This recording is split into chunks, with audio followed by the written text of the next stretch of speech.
Well, I'm hoping that I can live up to something that Michael has asked us to do today, which is to do something that looks like it contributes to the world. I guess you can decide afterwards. I want to begin just by thanking the organizing committee and particularly Dora for inviting me here to Iceland for the second time. I guess, Dora, you didn't learn your lesson the first time. But I've been really inspired by talking to everybody here. I've seen so many great talks and really great posters, and it's been really nice to be able to commune with people who are really concerned about the future of the world and making life better for all of us. And I hope that's one of the purposes of self-determination theory. And I really want to begin just by saying I stand here today really talking as a representative of self-determination theory, not the originator of all the ideas in it. In fact, it's a community of researchers who are together coming to make some kind of framework that has meaning.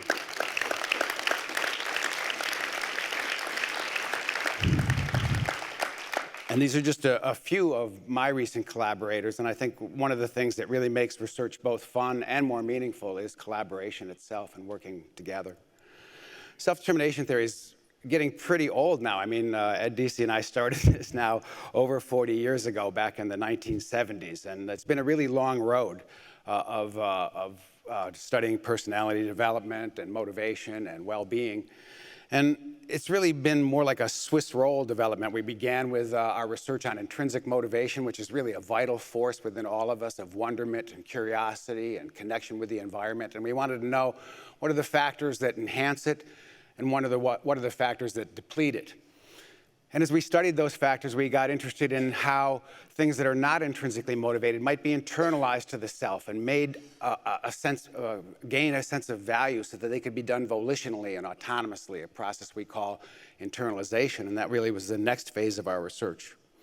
But as we looked at the conditions that support the highest quality motivation, intrinsic motivation and autonomous extrinsic motivation, we saw that those very conditions were the same conditions that produce the highest level of well-being in people as well, and that led us to a theory of basic psychological needs. We've gone on to many other layers in this Swiss roll of research, and I think, the hardest thing I find in giving a talk today is even just choosing what parts of SDT to emphasize in any given talk, because it's grown pretty fast because of all the great minds that are working on these problems. So I'm just going to touch on some of them today. But, if I think about what's, because I'm a clinical psychologist and started my career with the interest in helping people, the most important thing about work in SDT is it's not just about the science. It's about bringing that science to bear on real human practices. And so we try and do also applied research in many, many areas, and I just list a few of them here, and I hope to mention a few of them today. But across all of this research, I think the fundamental question in self-determination theory is this one, which is, what do people need in order to flourish? And I think that's what brings me here to the Positive Psychology Conference, because this is the question that we commonly share. And I think SDT also asks this other question, which is, what gets in the way of that flourishing? And in our assumption, which really comes from our organismic theorizing, we think it's in our nature to flourish. In the same way that an acorn has within it the properties that will allow it to grow into an oak tree, we have within us the seeds of flourishing. But it's not automatic. Just like that acorn, humans need nutriments in order to actualize that flourishing. And when we think about those nutriments, we use a particular word in self-determination theory, the word need. And of course, the word need can be used in many different ways. I can say I need another Tesla, or I need a fifth vacation home. But when we use the word in that way, we're just talking about greed and preference. The way we use the word need is that it's something essential to an entity's growth, development, and wellness. And there are clearly physical needs that humans have, but we also have basic psychological needs, without which, the fulfillment without which we would not be able to flourish. And our list is open about that. We continue to explore what might be basic needs, but there are three that are, I think, uncontroversial within our theoretical framework, and there are these three: the needs for relatedness, the needs for autonomy, and the need for competence. And I'll just say one little contrast with some of positive psychology. Some people have defined positive psychology as the looking at functioning from 0 to 10, to 0 to positive 10. And need fulfillment is something that helps us understand that positive flourishing, but we're also interested in the -10 to 0. What gets in the way of people's flourishing, and what, if they're deprived of it, will lead people to have ill-being, and that is the frustration of these same basic psychological needs. Now, when we look at basic psychological needs support and thwarting, we look at it in many layers. Most of our early work and our experimental work really focuses on interpersonal need support and need thwarting, the support you get from parents or teachers or managers or coaches, people in your proximal environment. But it's also true that organizations can be built or organized in such a way as they can either thwart or support people's basic psychological needs, and that's another area of our research. And then more recently, many of us have gotten into research on the social level here of how cultures, how political styles, how economic systems can differentially support basic psychological needs or undermine their fulfillment. And then finally, there's a lot of work in SDT on what we can do ourselves to craft a life which is more need fulfilling, or what we do to ourselves that leads us to increased frustration. So just briefly on the needs, competence is a pretty obvious need for all of us. I think there's no major theory of motivation that doesn't have competence, satisfaction at its center. You know, competence here just means that people have a need to feel effective and successful when they're undertaking activities. But it also means that they also need to satisfy the need for competence, you need to be able to look forward and see that there's going to be growth and opportunities. Can I ask for a glass of water? I'm sorry. Is there one up here? Excuse me. And a second need is the need for relatedness. Let's see if I can get this water first. The need for water is fundamental, especially after partying last night. Anyway, so relatedness is another fundamental need that I think is not widely disputed. I think we all need to feel connecting and a sense of belonging. And when we define relatedness within SDT, it's not just that you feel cared for, but it's also that you get to care for other people, because part of that caring for other people helps you feel like you're significant. What you do matters. There's meaning as a result of that kind of giving. And so relatedness contains both of these elements. And then finally, pretty central to our work and probably unique to self-determination theory is the need for autonomy. And I want to just spend a minute on defining autonomy, because the way we use the term is also sometimes confused. When we talk about autonomy, it's that the things that you're doing are things that you're willingly engaged in and that you endorse. You support them. And so therefore, autonomous activities are things that feel congruent to you and authentic. And when we can experience autonomy in our work lives, in our relationships, even in the play that we engage in, then we come away with higher well-being and more full functioning. So autonomy, as I said, gets confused sometimes, and I just want to say what autonomy is volition and willingness, but it's not about independence. I can willingly depend on other people. I can be autonomously dependent when I want to get the guidance or support of other people. And I can also be autonomously interdependent when I willingly and in fact embrace the idea that we can do something together. But I can also be heteronomously independent when somebody forces me to do something on my own, when they say, no, you have to do that on your own. So now independence can also be controlled. Even more important, autonomy is not about separateness from other people. In fact, probably the most autonomous thing that people do is to care for and love people around them. You know, there's nothing more autonomous for me than engaging in loving acts toward my own family members. And my wife's in here, so I hope she doesn't dispute that fact. But anyway, love is something that feels autonomous, as many philosophical analyses have shown. And finally, autonomy is not about freedom, because freedom is removing constraints and having no constraints. But you could remove all constraints from a child or an adult, but if they don't have a sense of purpose or they don't know what to do with that absence of constraints, they won't have autonomy either, because they won't have something they're willingly endorsing. They might just feel lost. So these distinctions about autonomy are really critical as we look at both parenting and leadership practices, but also cross-cultural work, because that's one of the places that this gets confused. Now, when we look at autonomy, we think about autonomy, autonomous motivation. It's only one type of motivation, because motivation in general is just the things that move us into action. And And we can be moved into action by external motivation. We can be pushed around by rewards or punishments or contingent things. And this can be a very powerful form of motivation. But the problem with it is that it doesn't last unless there are continuing contingencies of reinforcement that are pushing us into action. Somewhat more autonomous than being externally controlled is what we call introjection. Now the pressures and the rewards are not coming from the outside, but they're coming from the inside. They're the pressures I have on me to do well, or else my self-esteem will plummet, or the grandiose narcissistic feelings that come from doing something well. These are the rewards and punishments that drive a lot of behavior. And we call that introjection, but it's still a fairly controlled form of motivation because these forces are acting on the self. And now we get into the realm of more autonomous motivation, and we look at what we call identification. When you identify with the things that you're doing, you find value in them and importance in them. And when our identifications are congruent with one another, we can be fully integrated in the thing that we're doing, and then therefore wholeheartedly engaged in what we're doing. That's where the highest quality of motivation comes from.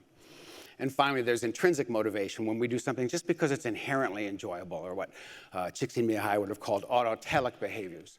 And this, too, is a source of both wellness and creativity and sustained engagement over time. So we see an array of types of motivation. There are even subtypes within these. But as you go up this scale, you're getting towards more positive outcomes. Each of these types of motivation has their own unique characteristics, but they do vary systematically in their relative autonomy, as many psychometric analyses have shown. And where you fall on that continuum has a great deal of impact on outcomes. And I'm just going to show a few studies here to begin to show that. And this is a recent meta-analysis that we did that was led by Josh Howard of Monash University. And it was a look at student motivation associated with 26 different outcomes. And it was a pretty massive meta-analytic effort, 344 samples, over 200,000 students are in this meta-analysis. And so I'm not going to be able to do all the nuances in this, but I wanted to just show you kind of a summary graph that was in the meta-analysis. And here you can see each of the types of motivation. I just went over A motivation all the way up to intrinsic motivation. And then looking at their impact on adaptive and maladaptive outcomes within schools kind of glommed together here in this analysis. So adaptive outcomes, including performance and efficacy and vitality and positivity, and maladaptive things being more about absenteeism, dropout intention, anxiety, etc. And you can see here that as you go up in relative autonomy, you have more adaptive outcomes and lower maladaptive outcomes. And the opposite is true as you move in the opposite direction toward more controlled motivation, or amotivation. This even translates into the fetishized grade point average, which if I had to go on about it, I think is probably the worst goal we could have for schools.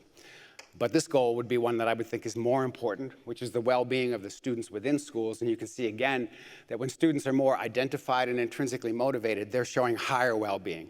But when they have higher controlled motivations or amotivation, they're suffering as a result of that. Now, this is not just students. We could take this to many domains, but even in the work domain, we find this. And I pulled this study up because I found it this morning on the web as I was trying to put my talk together. And they used Michael's measure of meaningful work here at the end of it. And what this study just showed, it's just a cross-sectional study, but what it showed is that in a work environment where you can feel autonomy and relatedness, because those were the two main things that predicted here, you feel more autonomous motivation, more intrinsic motivation, more identification at your work, and that's associated with meaningful work. Now, again, similar to the meta-analysis that was done on students, Anja van den Broek and her colleagues did a similar meta-analysis on work outcomes. And you can see here in the work domain, similarly, adaptive work outcomes associated with more autonomy, and maladaptive work outcomes associated with more controlled forms of motivation. And interestingly, what you see in this meta-analytic finding is that worker well-being is probably best predicted by intrinsic motivation, but worker productivity and engagement and their attitudes and behaviors associated with identified motivation. And we really see the best combination of motivation at work to be intrinsic motivation and identification combined. When you have both those things, a sense of importance, and you sometimes can have fun, then you can have a workplace with great well-being. So, kind of a summary, and we could go on and on in different domains because the evidence has been pretty compellingly similar across domains. But the main point is as we move up the scale toward more autonomous motivations, we get more sustained engagement, we get a greater commitment to goals, we get better performance, and importantly for SDT, more flourishing and wellness. And so the question is, how do we get there? How do we help people get up that ladder toward more autonomous engagement in their worlds? And we use the idea of basic needs as the facilitators of that more autonomous motivation. As you support basic psychological needs, that helps people become more internalized and autonomous in what they're doing, but the thwarting of needs actually leads people to less high quality forms of motivation. And we particularly focus in many of our studies on the variable we call autonomy support, which is the support of that sense of agency within every person. And when we look at what the ingredients are of autonomy support, the most fundamental one begins with, I guess, simply put, empathy, walking in the shoes of the person you're trying to motivate, understanding their perspective and caring and being considerate of what their experience is going to be. And when you take the other person's perspective in supporting their autonomy, you also learn about the obstacles they're facing, the things that they might need help with, things that you can really do practically to help facilitate them. When you're trying to support somebody's autonomy, you're also open to their ideas and their inputs and the ways in which they might be thinking about things, in part because as they embrace those inputs and ideas and you put them into their work or schooling, they feel more ownership over what they're doing and then more sense of purpose and engagement in it. So we offer meaningful choices wherever that's possible and minimize the use of controlling language, because when you use controlling language or you use controlling rewards, you're shifting the sense of where the behavior is coming from. If I'm rewarding you for doing something in an explicit way, say, you do this and I'll give you this, you may even want the reward, but what it does is it says, you're doing that because of me. And then when my reward stops, your purpose has been gone. And so even a positive thing like rewards can be harmful to autonomous motivation if administered in the wrong way. And this one is really important. If we want somebody to autonomously engage in something, we have to have a good reason. Nobody can autonomously do something unless they understand why it's reasonable to do or important to do.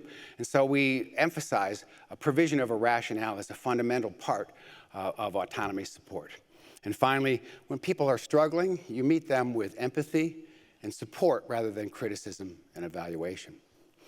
The reason we emphasize autonomy support in a lot of our studies is because we have found that when you're supporting autonomy, you're also supporting the other two basic psychological needs. When you're taking somebody's frame of reference and empathizing with them, they'll feel more connected to you. But you're also becoming aware of the obstacles they face and the things that they might need to succeed, and so you can also better facilitate competence.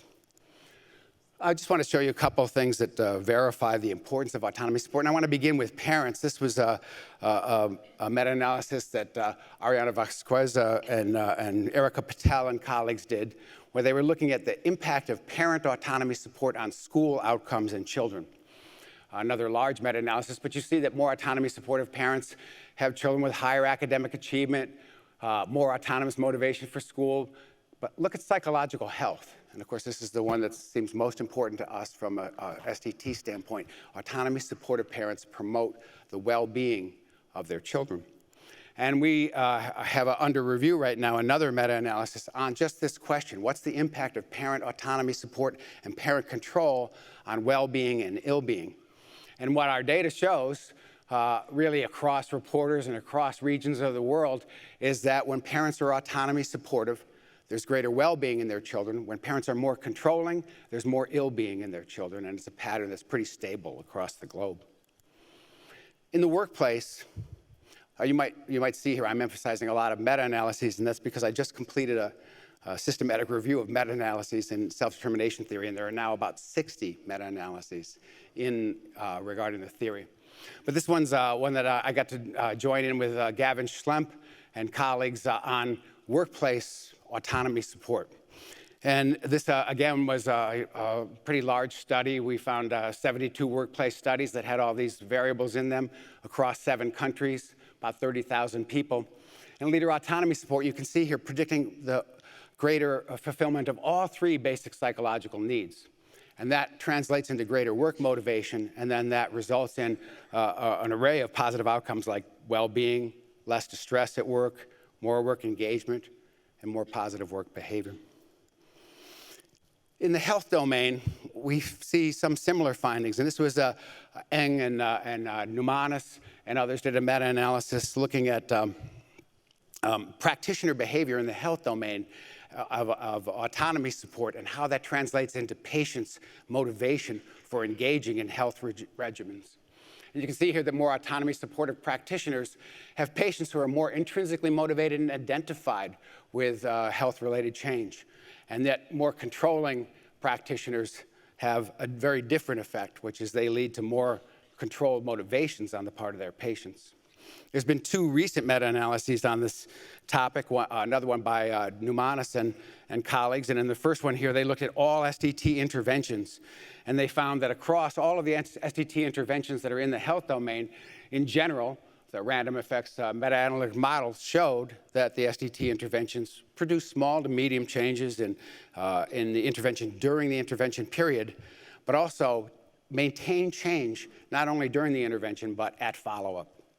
And then there was another meta-analysis that was done by Sheeran and colleagues on only the randomized controlled trials that have been done within the SDT literature, and they found very similar findings. And they did a meta-analytic structural equation model in which they showed that the SDT model interventions affect health behaviors positively through their impact on patients' autonomous motivation and perceived competence.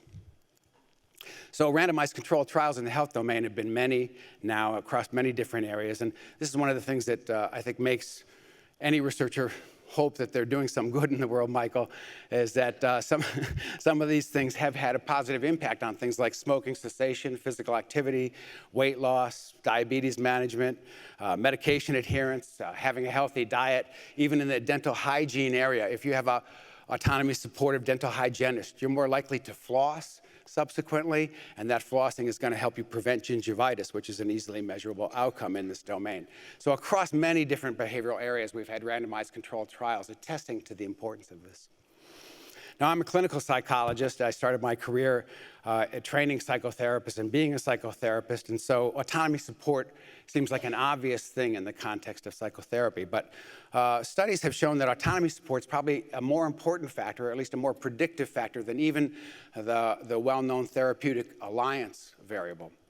And what I have on the board here is just a study by David Zuroff, where they were looking at multiple approaches to the treatment of depression, and they were comparing therapists who were using CBT, IPT, or just doing pharmacological management of depression. But across all those different types of treatments, more autonomy supportive clinicians who were implementing those treatments had better outcomes with their patients. In fact, if you were an autonomy supportive therapist, you had 4 times the likelihood of successful outcomes with depression than if you had a more controlling style as a therapist. It shows just how important that atmosphere of safety and support is in the context of personal change. Just to switch topics a bit, as our theory evolved and we're looking at the things that support human motivation, we also started to think deeply about what do we mean when we talk about the promotion of well-being. And we pretty early on latched onto the work of Aristotle in this regard, and the concept of eudaimonia as a kind of better way of thinking about well-being than simply happiness or pleasure, as the hedonic approaches in psychology would focus on. And Aristotle made some things that I would call empirical claims. He claimed that the most satisfying life is a life in which you're pursuing virtues and excellence, trying to actualize your potentials, doing the things that are intrinsically valuable. And so his theory, it's just a theory because it's really an empirical claim. He says that the good lives, the best lives, are going to be those that embody that pursuit of what makes us what we intrinsically value. He argued that the happy people in the world are going to be those who've cultivated their character and their minds and kept the acquisition of external goods within moderate limits. But the unhappy people are those who've managed to acquire more external goods than they can possibly use, and they're lacking in the goods of the soul. I think every one of us in this room knows that that description fits a lot of the people in our modern cultures. Now, of course, we're fighting against a lot of cultural messages with a eudaimonic approach, because cultural messages say, no, you can buy happiness. If you just have the right stuff or the right cool material goods, this will lead to happiness. And this is also, I guess, an empirical question. So in SDT, really beginning with the work of Tim Kasser back in the mid-90s and onwards, we developed a theory where, depending on what you're pursuing in life, your aspirations in life might produce well-being, but only if they're the kind of aspirations that satisfy your basic psychological needs. And so we started to look at different life goals, ask people, what are you after in life? And look at the relative importance of these things. And on the extrinsic side of it, we looked at people who had goals to become rich or become millionaires or become more financially successful than they currently were. People who wanted social recognition, they wanted fame, or they wanted to, status in life. The idea of image and people who really focused on their attractiveness and appeal to other people, and the need for power, the need to have some kind of dominance over other people. And on the intrinsic side, we looked at personal growth, meaningful relationships, and community contributions, and also physical health as potentially intrinsic goals. And then just asking people these things and looking at the relative importance of these things, then we predicted some well-being outcomes. And this is an early study that I did with Tim. And what we saw was a dramatic effect that kind of popped out at us, which is that the more you're emphasizing intrinsic goals in your life, the higher your well-being. The more likely you are to feel self-actualized, the more likely you are to feel energy and vitality, the more likely you are to not have symptoms of depression or physical symptoms like headaches, stomach aches, common stress-related symptoms. And of course, the model, this is just another study by Nishimura and Suzuki here in Japan, just to show the way in which we think this works, is those intrinsic aspirations are supporting basic psychological needs satisfaction, and that's leading to life satisfaction, where extrinsic aspirations, if they're relatively strong, are having the opposite effect. This pattern's been found all around the world. It's not just a Western pattern. We found it in more than 30 nations. We've found it here in Iceland. And it's been found among all age groups, and it's been found among all occupational fields.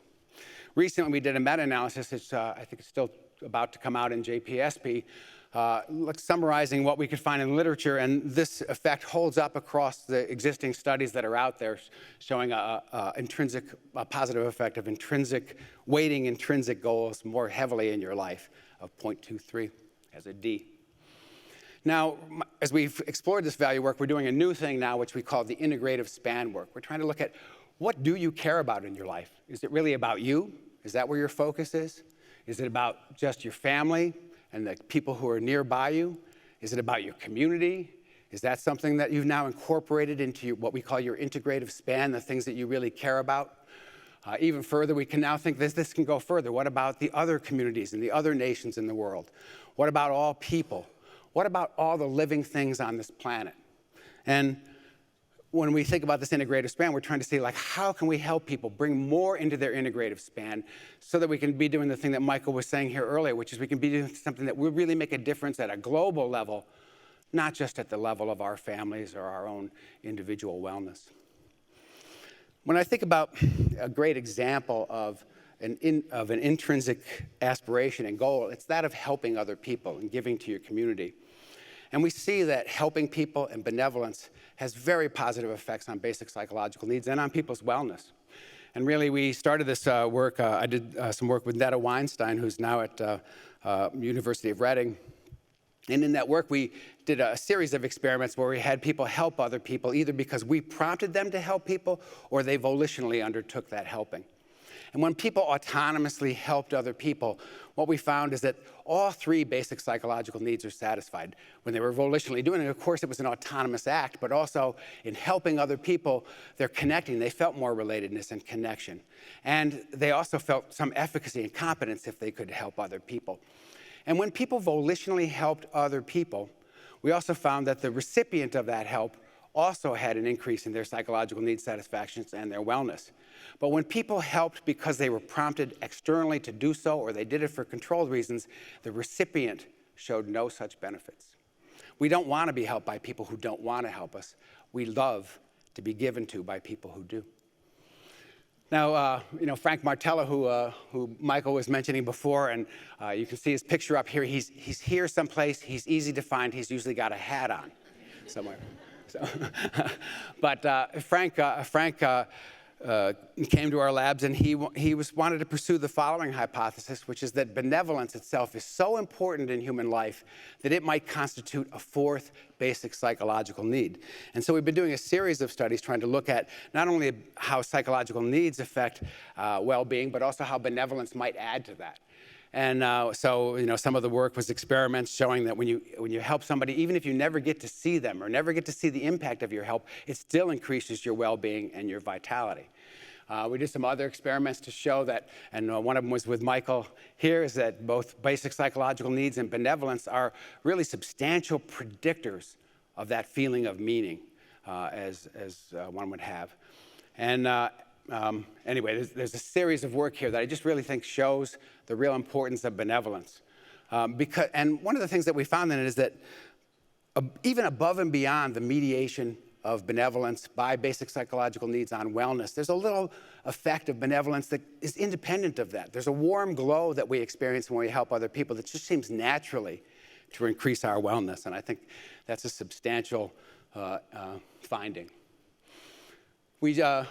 I think it's either in press or it's come out now. We did another meta-analysis that really kind of focused on people's antisocial and pro-social behavior and what motivations were there for that. And so we searched the literature for places where antisocial or pro-social behavior was the outcome in a study, and there was some measurement of motives of autonomous and controlled motives. And we can see that there's no crossover effect here.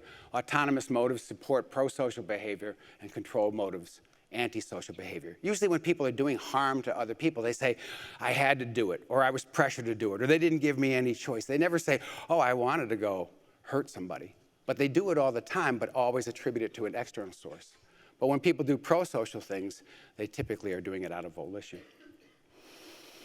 Now, as I said, we're looking at need thwarting and need support across many different levels, and as we move to the societal level, we think there are pervasive influences on people's well-being, societal influences, and we've been studying these in different ways. One is a study that Frank and I and some colleagues at ACU recently did using the European Social Science Survey, and we're looking here at does income predict happiness? And you can see over here on the left-hand side is kind of the raw core up on the top here. Where is it? Here it is. Here's the income predicting happiness once you control for basic psychological needs. But where is it here? So here's the correlation between income and happiness, which is about 0.2. So higher incomes producing more happiness at about that level. But if you put basic psychological needs in there, you see that they predict happiness at about 0.7 or 0.8. It's really, really a strong relationship. And if you let the two things regress together, you find that the positive influence of income goes away. Because the reason that more money helps people be happier is because it helps them fulfill their basic psychological needs. If you're using money in ways that doesn't do that, then that money is wasted in terms of your well-being. And the pattern is very similar to this, as we show in the study, for outcomes of depression and meaning. So income doesn't produce meaning unless you're doing it in a way that's also fulfilling your basic psychological needs. Another way we've been trying to look at the societal influence is by harnessing what's called the capability approach, and it's been forwarded by Martha Nussbaum and Amartya Sen and other economic thinkers. And the argument in the capabilities approach is that there are some really essential or basic human functional capabilities that need to be fairly distributed across the society in order for people to be actualized and to have eudaimonic well-being, or to live a decent and good life. And there are many different conceptualizations. When you read Sen's work, he doesn't want to specify exactly what those capabilities are. He wants that to be an open question, but Martha Nussbaum's less shy about that. She has a list of like 10 things that she thinks are essential to the good life. They're not really empirically derived, they're derived from her analysis, but her group created a questionnaire about your access to these capabilities, and we used their original questionnaire in this study just to see what happens here. And capabilities do predict outcomes, but they were largely mediated by basic psychological needs. But they came out with a new measure more recently, because that first measure was pretty crude and didn't work very well for even them.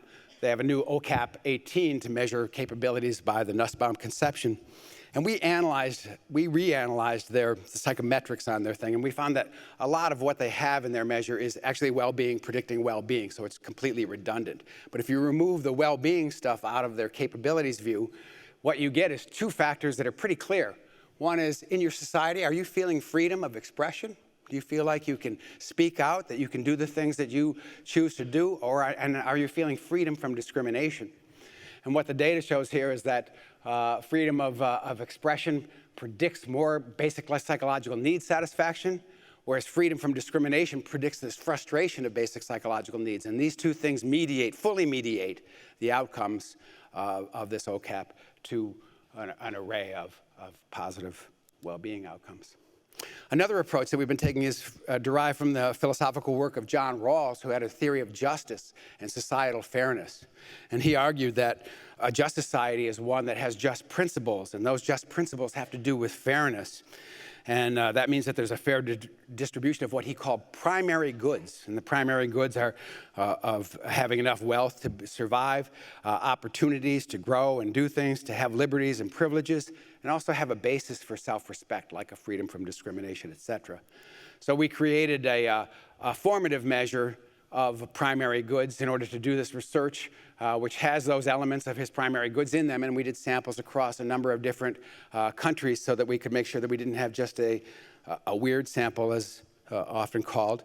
And what we find here again is that primary goods have a positive effect on, again, a whole array of the flourishing outcomes that we would hope for, again, mediated by their impact on our ability to fulfill our basic psychological needs.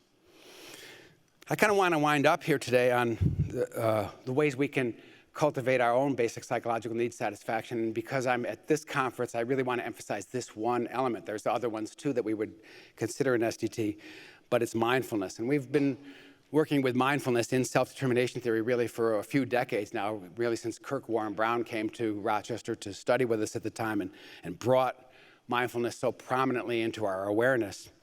And we think that well, of course, first of all, everybody in this room knows what mindfulness is. It's the open and receptive awareness of what's occurring in the moment.